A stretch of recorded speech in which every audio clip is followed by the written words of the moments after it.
Ty and I met in middle school. He told me he was going to marry me in the 7th grade, which kind of scared me off a little bit when you're, 10 years old or whatever. I knew sooner than she did that she was the one for me, but been together ever since 9th grade, and we were married while we were both in college. Got married around at 20 years old, and which is kind of young nowadays, but just kind of a high school sweetheart story that's brought us here today. That was definitely our dream from the get-go, was just to be together and have a family. That did not go according to plan. When things weren't working out, we started to consult fertility doctors. I didn't understand why it wasn't happening. It was definitely a desire, and it was a good desire. It was a good want. I knew the Lord had put that on both of our hearts, but it wasn't happening for us. It wasn't what we had planned out in our minds. It wasn't the road that we thought we were going to be walking down, for sure. Her number one dream in life was to be a mother. To not be able to fulfill that for that season, and that was tough. It was tough to watch her go through that. He couldn't fix it for me. I couldn't fix it for him, and that was something that was hard as a couple. So we were definitely, both of us were at a place of brokenness individually. We had a situation that we were broken. We couldn't become a family. I remember battling the feeling of wanting to be a mom and wanting to carry my child, but if I said yes to the adoption route, I wasn't going to get that. That was a hard surrender. But when I finally did it, I just knew in that moment that God was telling me, Tara, you have to surrender this to me. And I promise that I'm going to fulfill your desire, but you have to surrender that. And so I did. We started really praying about and thinking through adoption. It wasn't long until we both came together on that and said, hey, we don't have to have a biological child. We just want a child to love and to bring into our home. For our first adoption, we had to obviously do our home study, get checked out, make sure we weren't, anybody crazy. They said they approved us. So we got the call. Wyatt's birth mother had given birth. We rushed off to the hospital. I remember getting on the elevator, and he grabbed my hand, and we kind of looked at each other and like, okay, let's go get a baby. They sat us down and put him in my arms, and it was just like an overwhelming wave of just complete peace, and the Lord had showed us all of the things that we had doubted before, our fears. Everything had just kind of come to a head, and he said, this is why I've made you walk through all of the hard for this good and for this baby. Just the instant connection. I think as a father, that was my first thing. It's like, we're just gonna meet this, this baby for the first time. What's that gonna be like? All those fears just went away, and you're like, that's my boy, So it was really cool to hold him, to know that there wasn't an accident. It wasn't a coincidence. It was God's plan from the very beginning. We just had to figure it out. September of 2013, we brought Addie home. I thought we were done at that point. I don't know if Tara was convinced yet. We waited, and my no was a no for a long time until finally my no got turned to a yes. And on April of 2021, we brought home Eliza.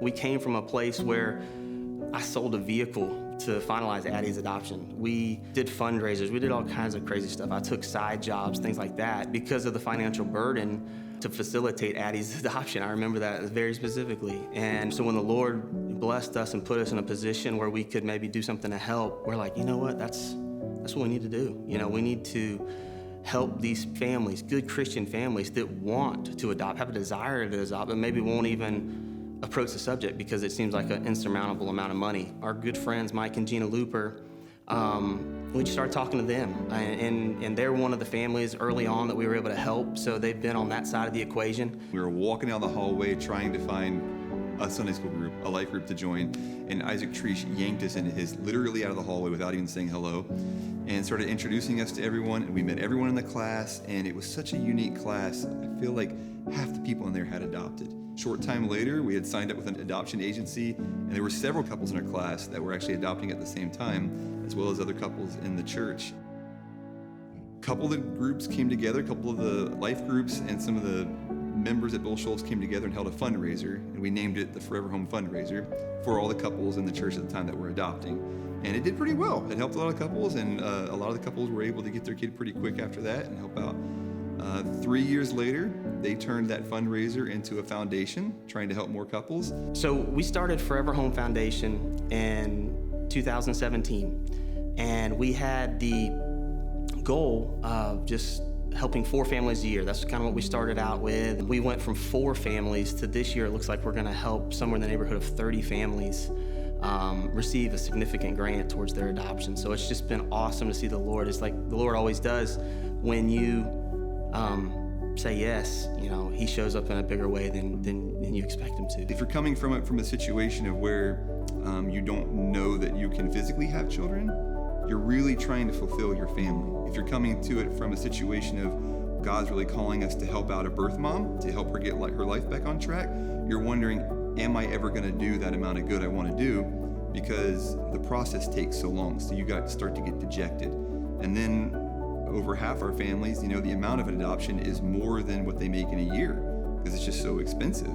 The amount of time it takes, the funds involved, a lot of people just start to wonder if this is what God's really calling me to do. It's such a struggle.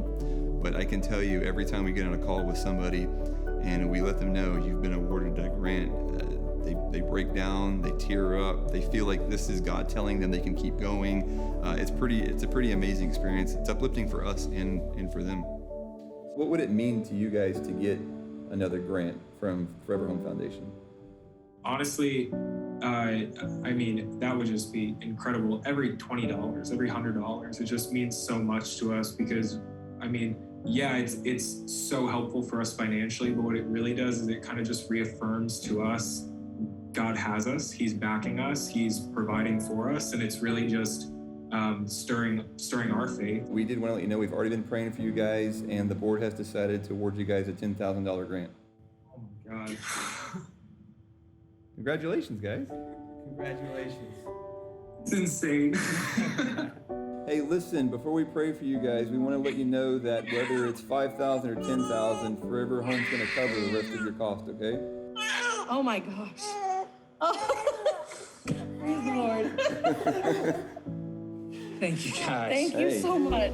The biggest need we have for Forever Home right now is we just need more families to step up to the plate. And then, of course, right alongside that, we need funds to help out with those families. So there are, in Florida alone, hundreds of thousands of kids that need families, and less than a 20th of that stepping up to the plate.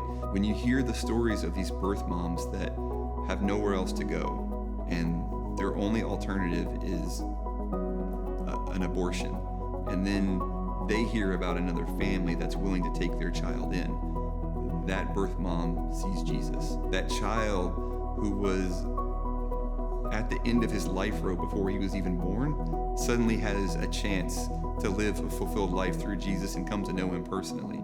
I never imagined the hurt and the loneliness that I felt at one point would turn into a beautiful family that is a picture of what God can do. The gospel is adoption. We are all adopted into God's family, and there's nothing we can do to deserve it, and we didn't have to do anything to earn it.